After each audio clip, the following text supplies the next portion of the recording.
皆さんごきげんよう、上川かおるです。今回取り上げる話題は、ヨーロッパにおける反中国、ファーウェイ排除の動きを取り上げていきます。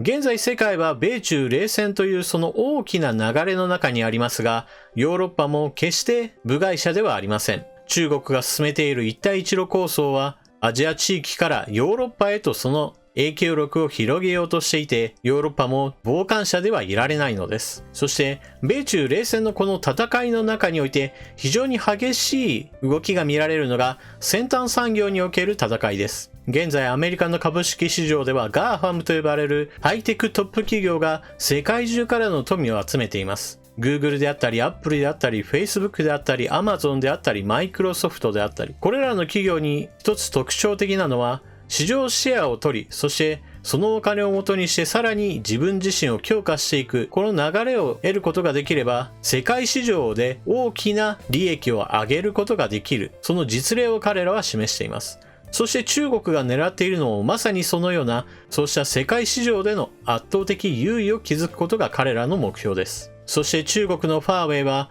そうした意味では通信規格 5G においてまさに世界を席巻しようとしていました。少なくともこの米中冷戦のその戦いが激しくなるまでは確実にその流れは強まっていました。しかしトランプ大統領が中国との経済的な戦いを決意したことによってファーウェイ排除の動きはヨーロッパへと広がっているのです。それでは現在ヨーロッパにおけるファーウェイ排除がどのような展開になっているのか関連ニュースをどうぞ。フランスブイグ、ファーウェイ製アンテナ基地局撤去へ、8年で国内3000カ所。フランスの複合企業ブイグは2028年までに国内3000カ所にあるファーウェイ製のアンテナ基地局を撤去する方針。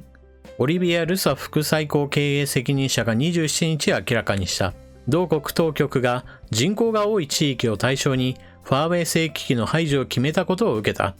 アメリカはファーウェイ製機器が中国当局の情報収集に使われる可能性があるとし、同盟国などに排除を呼びかけてきた。ファーウェイはアメリカの主張に反論している。関係筋が先月ロイターに明らかにしたところによると、フランス当局は国内通信業者に対し、ファーウェイから次世代通信規格 5G に関連する機器を調達する場合、使用免許の更新はできないと非公式に通達。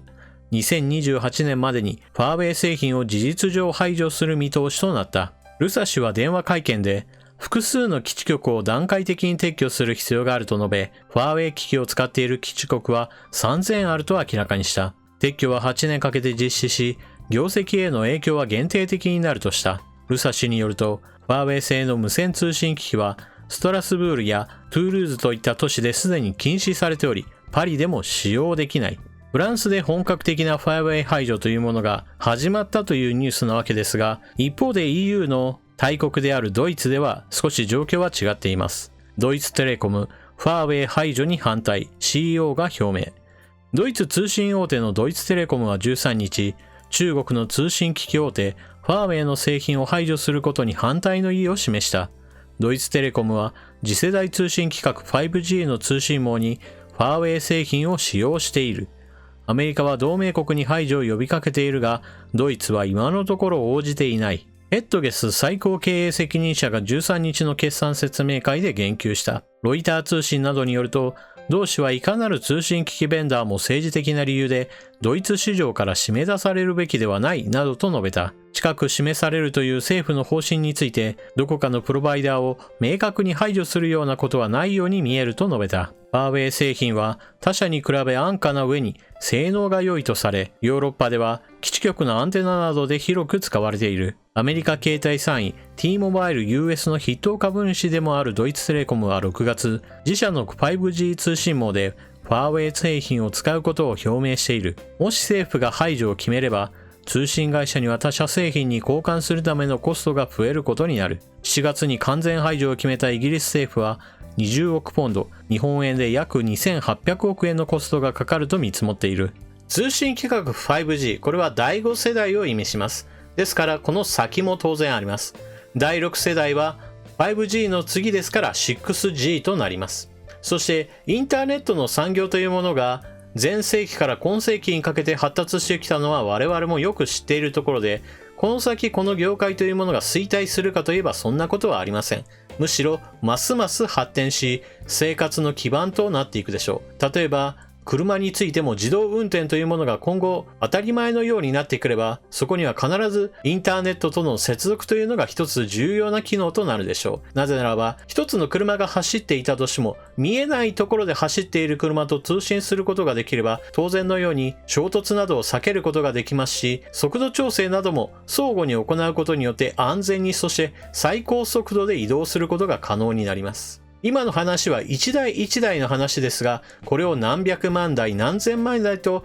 同時に行うことによって都市交通というものは劇的に加速されます。近未来の話ではありますが、同時に 6G というのはそのような近未来における情報通信産業における中核技術でもあります。そしてそのような中核技術というものを制覇することができれば、それは世界市場へと展開し、その世界中から集めた富というものが一つの企業に集まることができます。現在 5G 通信網においても有力企業というものはすでに数社に絞られています。ヨーロッパのノキアやエリクソン、そしてファーウェイ、日本だと残念ながらこの分野においては大幅に遅れており、NEC や NTT が共同開発などを行っていますが、世界市場を取ることは今のところできていません。しかし、米中冷戦のこの流れの中において、ヨーロッパでまずファーウェイを排除する動きが広がっている。この動きの中で NEC はヨーロッパのイギリスなどについては参入を目指して動いています。当然のことなのですが、5G 分野において製品を出荷し、それによって利益を得るということが、次の 6G に向けての投資を加速させることになります。政府の補助金などを受けて 6G に向けた技術開発を行うという手もあることはあるのですが、基本的にはこの 5G の時代においてある程度の製品シェアを取り、それによって得た利益で製品作りを進め、次の世代へとその事業を引き継いでいくというのが一番正当なやり方となります。そういった意味で現在のファーウェイ排除の動きが広がっているということは、日本企業にとっても一つのビジネスチャンスでもあるのです。ただしここで一つ注意点があります。それはヨーロッパの中においてファーウェイ排除の動きが広がっている。イギリスは完全排除を決めた。そして今回フランスも口だけではなく実際の動きとしてファーウェイの機器を排除する方向で動き始めた。一方でドイツテレコムが今回の話に乗ってこないのは、そもそもドイツのメルケル首相は基本的には中国寄りの姿勢を未だ取り続けていて、ファーウェイの完全排除などには乗り出していません。ドイツにとって中国というのは重要な貿易パートナーであると同時に、政治的においても中国を嫌っているわけではありません。むしろドイツなどは日本と中国を比べた場合、中国の方が好きだという、そういった政治宣伝工作などが行われている国です。ドイツのメルケル首相は安倍首相よりも中国の習近平国家主席と会う方が回数も多いですし、非常に親しい間柄です。そしてドイツがこうしたファーウェイ排除に乗り出さないことによって、一帯一路に組み込まれた、もしくは影響を強く受けているイタリアや東ヨーロッパの国々などもアメリカの呼びかけには必ずしも応じてはいません。そもそもドイツは EU の中におけるまさに二大巨頭であり、フランスと政治的経済的にもそのトップの座を争っている国です。ですから、その国がアメリカの言うことを聞かずにファーウェイ排除を進めていないというのであれば、その陰に隠れた国々では別にファーウェイを排除することはないではないかといったそういった風潮もあるのです。こうした状況下で中国はヨーロッパの国々をアメリカにも取られないようにするために王毅外相がヨーロッパ外遊を行っています。しかしフランス側には明確に香港問題やウイグル問題などで人権侵害が行われている、そのことに対する抗議の言葉なども受け取っており、決して良い状況ではありません。本気で潰しに来たアメリカの影響というものを中国が